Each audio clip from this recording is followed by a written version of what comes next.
कुंजा लिसिंग अनि सुंद कुनमा थुइदा साफुं के सन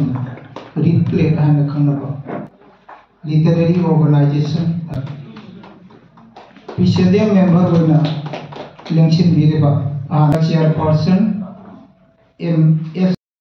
तौरबनीना खुदोंचादब लेतेना तापीरे वजासी मणिपुर तसु पोक्सेगेना खंजरबनी अदुबु लेबा माइतब थोदोंना मरम मोदना लापो ngखिदे थागचरी वजागे लारिसिंग सोइना साफोंगदब लारिकी लारिक असि कोई सेल्फ फोंदरी लापिरो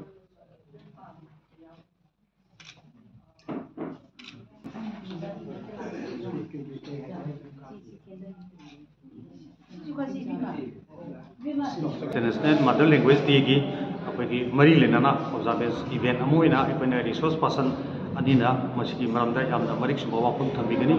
अदुगा अमना अखोई राइटर्स प्लेटफॉर्म मणिपुर सिगी रिप्लेट इंटरनेट अखोई लीडरशिप के वाटना अखोइना केस वाट निपाल मगा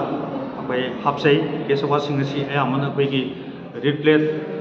प्रेसिडेंट्स लिटरेरी अवार्ड आइबमा अदगी रिप्लेट इंटरनेशनल लिटरेरी अवार्ड आइबमा इंटरनेशनल गे मयावजे अदगी अतोपा अमना अखोई तोंगा तोंगा तरुक अमना डोनर सिंगना तौबनी अखोई रिप्लेट की ओइनदी अखोइना स्पॉन्सर तौजबा सेल्फ रिप्लेट मसामकी राइटर प्लेटफॉर्म सिगी ओइबा तोंगानबा अवार्ड अनीमा अखोई सुमाइना तौरे अदुगा पुन्ना तोंगा तोंगानबा अवार्ड निपानी लिसिंग तरा तरा की केस वाट मरी अमा अदगी लिसिंग अहुम अहुमदा लिसिंग मंगा मंगादा अहुम अमा अदगी लिसिंग तरेता अवार्ड अमा सुमाइना अखोई डोनर सिंगसिना अखोई सपोर्ट तौदना मोरली